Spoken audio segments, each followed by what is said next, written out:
nombre del Padre, del Hijo y del Espíritu Santo. Amén. Amados hermanos en nuestro Señor Jesucristo, en este 18º domingo después de Pentecostés, vemos en el relato del Evangelio de hoy el milagro del paralítico que nuestro Señor hizo en su ciudad.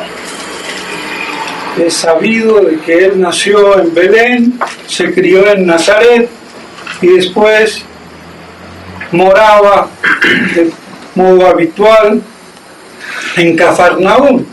Y entonces se refiere a Cafarnaúm, la ciudad en la cual hizo este milagro de la curación del paralítico, viendo la fe de todos aquellos que se lo traían, y lo curó, cosa que escandalizó a los escribas, pensando en su corazón que este hombre blasfemaba, pues solamente Dios puede perdonar los pecados. Los fariseos eran hombres religiosos, profundamente religiosos y profundamente depravados, pervertidos. Esa conjugación de la corrupción, de lo más excelso que es la religión, y por eso decían: este hombre blasfema, porque ¿cómo puede perdonar los pecados? Solamente Dios. Es un atrevido, un impostor, un usurpador. Y tendrían razón si nuestro Señor no fuera Dios. Entonces la cuestión era clara: o era el Mesías anunciado y era Dios y perdonaba los pecados como Dios, o era un blasfemo. No cabía otra cosa. Pero ellos, justamente por la ceguera espiritual, religiosa, de ese orgullo farisaico, pues no les quedaba otra que repudiarlo como blasfemo en vez de convertirse y admitir que era el Mesías. ¿Y qué es más fácil entonces, decir tus pecados te son perdonados o levántate y anda? Pues bien, decirlo es igualmente de fácil. La cuestión es hacerlo, como dice el padre Castellani. Y nuestro Señor, para demostrar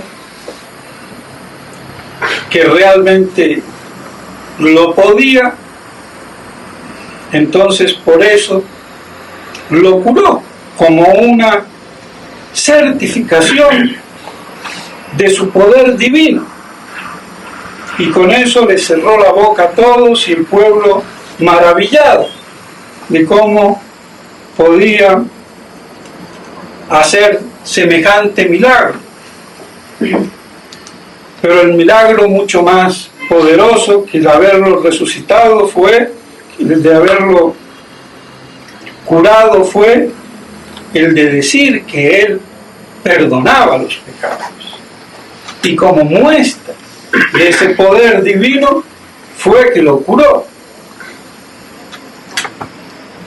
Entonces era una manifestación de su divinidad, de su poder divino. Aunque algunos dicen que implícitamente, bueno, poco importa si es implícito o lo que fuera, pero perdonó los pecados y lo testimonió con el poder de curar al paralítico, con lo cual quedaba evidenciada su acción divina. Y pues bien, esto era lo que nuestro Señor realizó en el Evangelio de hoy, y que nos pone siempre frente a esa situación. ¿Cristo es el Mesías o no es el Mesías? ¿Cristo es Dios o no es Dios? Y no hay término medio.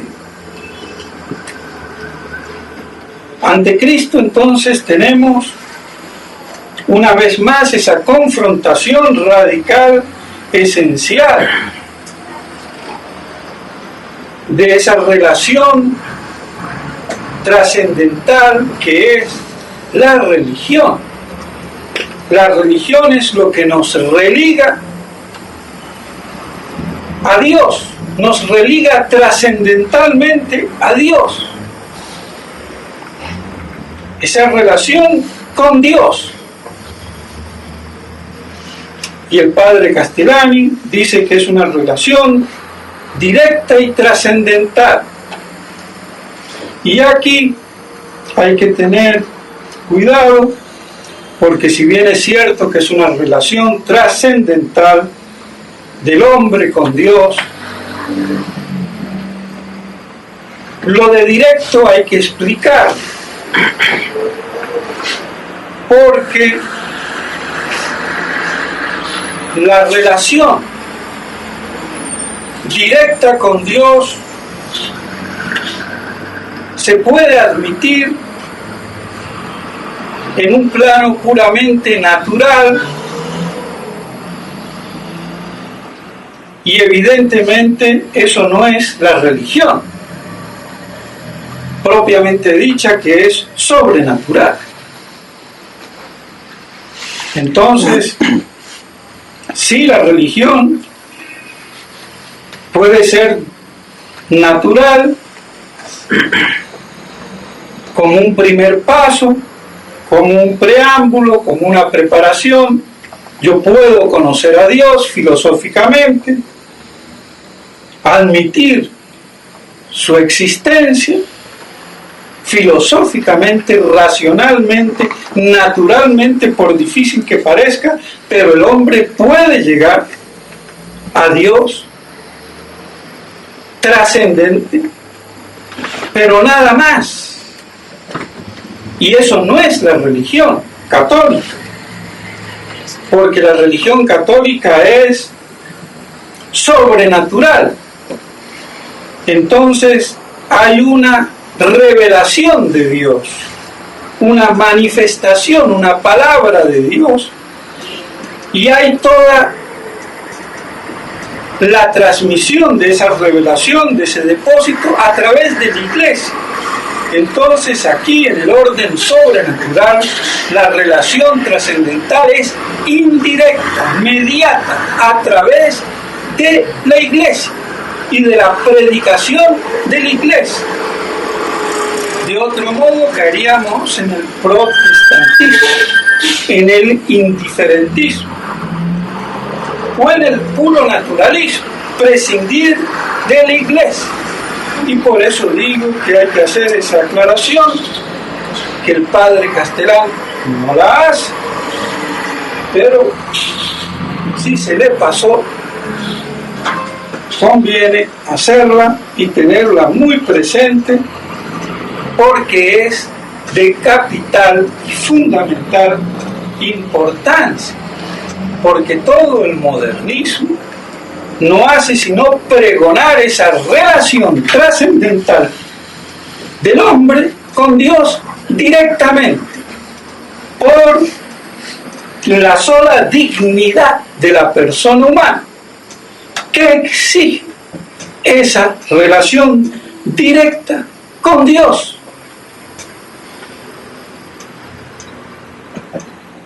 Y ese es todo el problema del modernismo. Todo el problema de Maritain, todo el problema de todos los que pregonan hoy de un modo u otro, de una versión o otra versión, pero en el fondo lo mismo. Henry de Lubac, el ecumenismo, tiene esa misma raíz.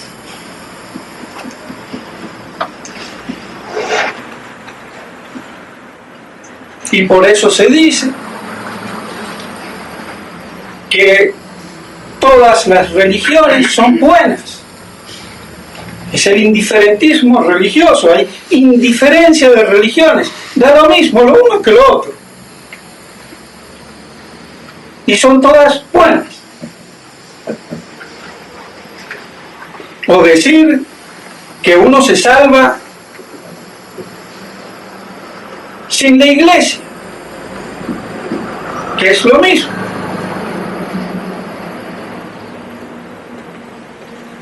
Entonces vemos cuán real es la gran herejía modernista de hoy en día. Es indiferentismo religioso que dice que uno se puede salvar sin la iglesia, protestantismo puro, o que todas las religiones son buenas, o que todas las religiones son iguales, o que todas las religiones se valen. Y como Dios es el mismo, ¿cuál es el problema? Eso es el ecumenismo, esa es la religión que se dice hoy católica, pero que no es la religión católica, es la usurpación. Increíble, inimaginable, pero así es. Es lo que dice Benedicto XVI. Es lo que dijo Juan Pablo II. Es lo que dice la libertad religiosa. Y es lo que piensan todos los católicos, buenos o malos. Y la iglesia no es un artículo de lujo para el que quiera. Es esencial, fundamental. Porque toda la relación trascendental con Dios sobrenaturalmente pasa por la iglesia y por Cristo. Y por todo lo que ello implica, la predicación, los sacramentos, la doctrina, la moral.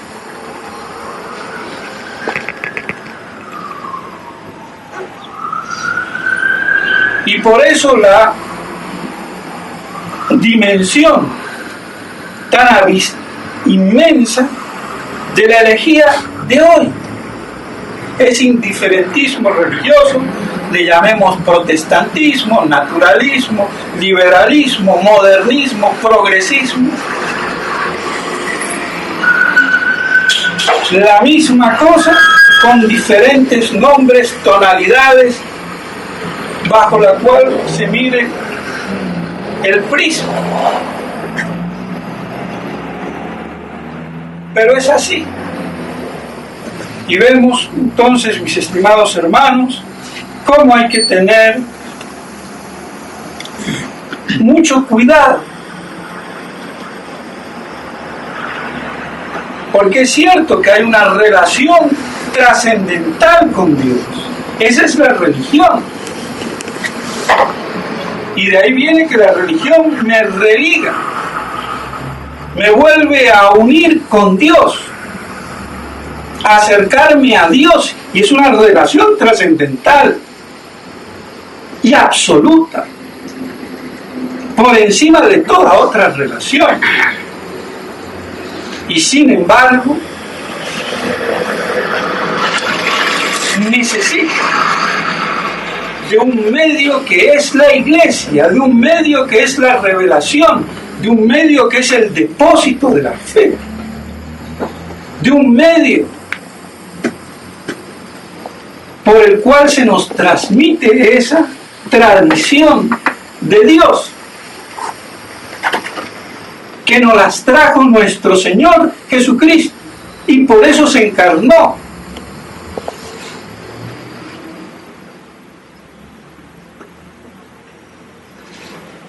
De ahí entonces la gran dificultad a veces de detectar el error y el mal. Pero esto nos sirve para comprender de algún modo por qué hoy la mayoría, de buena o de mala fe, eso poco importa, pero los hechos, el pensamiento, la concepción que se tiene es herética. Que la tengan los musulmanes, los judíos, los animistas, bueno, poco importa. Porque ellos no creen, rechazan la religión católica. Pero los que se dicen católicos y creen lo mismo, que uno se salva en cualquier religión, que da lo mismo, pues no, porque eso sería una religión puramente natural. Y esa religión natural no me salva. Requiero la gracia sobrenatural y el carácter sobrenatural de la religión. Y entonces de esa relación trascendental que me viene por transmisión de la Iglesia, de los apóstoles, de Cristo.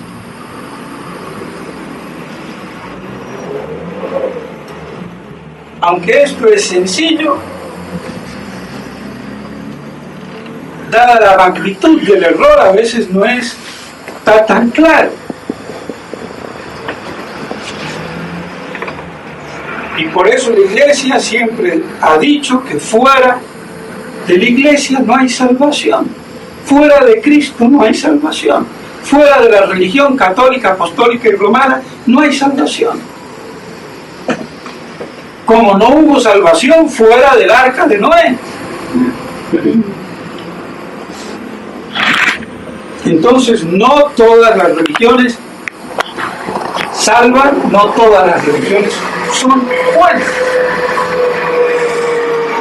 Luego yo no me puedo salvar fuera de la Iglesia. Así de claro, así de sencillo y de contundente. Y esto hoy es negado. Y si no, hagamos la prueba. Y nos daremos inmediatamente cuenta que es así. Otra cosa es que no reconozcan en ellos el error, la herejía, la blasfemia y la abominación. Pero ese es el drama de la crisis actual. Y que el primer responsable es la cabeza podrida que viene de Roma, y no desde hoy, sino desde hace más de 40 años, por el maldito Concilio Vaticano II, porque es un concilio maldito, sin ningún valor jurídico, teológico ni canónico, porque Dios no da jurisdicción al error. Es una usurpación del magisterio divino infalible de la Iglesia. Y eso hay que denunciarlo.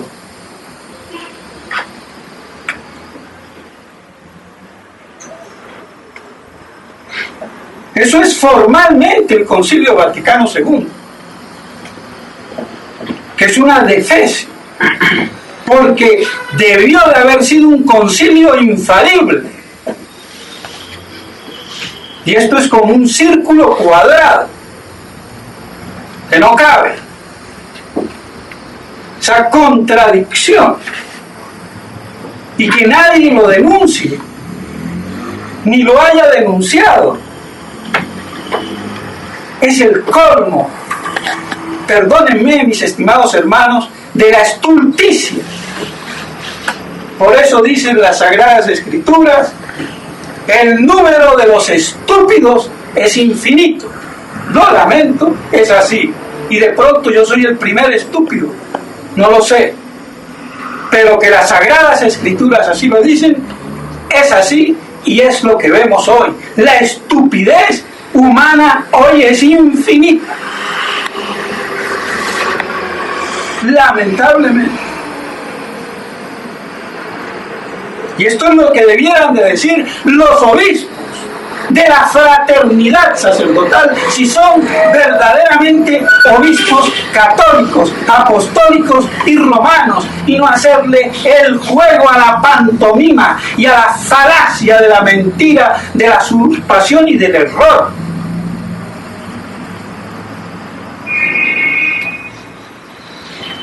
Y esto es lo que debiera hacer Monseñor Williamson si es que verdaderamente está en oposición. Y ya no hablo de los otros obispos porque ya no se sabe qué son. Porque las consagraciones han sido adulteradas con el nuevo rito. Y no hay ninguna certeza de la validez. Pero no vamos a entrar en ese tema. Pues bien, mis estimados hermanos, vemos que no prima la verdad, sino la conveniencia, la acomodación, la aceptación, porque la verdad incomoda. Y ese es el testimonio que hay de dar de Cristo. Y lo dice la epístola de hoy, el testimonio en Cristo que nos confirma. Y por si fuera poco, apocalíptico, como para todos aquellos alérgicos les duela por su ignorancia, por su rechazo, lo que fuera, les duela.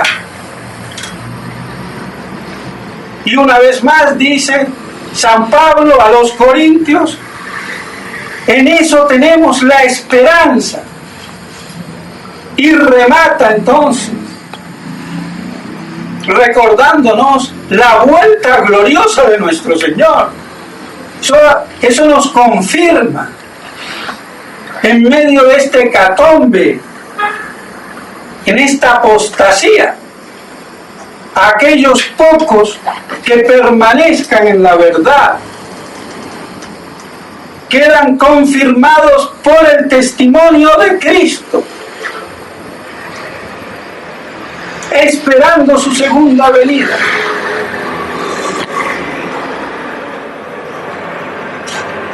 Y eso es lo que hoy no se predica. Ni los buenos, ni los malos, ni los grandes, ni los pequeños. Se tiene olvidado. Y pues ahí está. Yo no invento. Es la misma liturgia de la iglesia. Lo que pasa es que hay que meditarla y profundizarla con la fe. Pero como la fe hoy es un elemento deteriorado,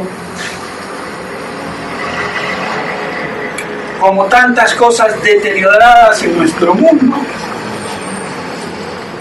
pues por eso a veces la gran dificultad, mis estimados hermanos, tengamos presente estas cosas para poder perseverar con esa fe, confirmados en el testimonio de Cristo, esperando su segunda venida. Porque hay que decirlo, esta crisis no la va a solucionar Monseñor Fedé, ni la va a solucionar la Roma apóstata, como dice Monseñor de Galarreta, estúpidamente, y no él solo, porque no es el único. Que la restauración va a venir de Roma. No, señor. La restauración no vendrá ni de Roma ni de ninguna parte. La restauración vendrá de Cristo Rey el día de su parucía. Todo lo demás son cuentos y mitologías. Esa es la realidad. Y no queda otra. Y no puede haber otra solución, porque las dimensiones del mal ya son desbordantes. Y son justamente las que han previsto las Sagradas Escrituras y Dios mismo para los últimos tiempos apocalípticos, que son estos.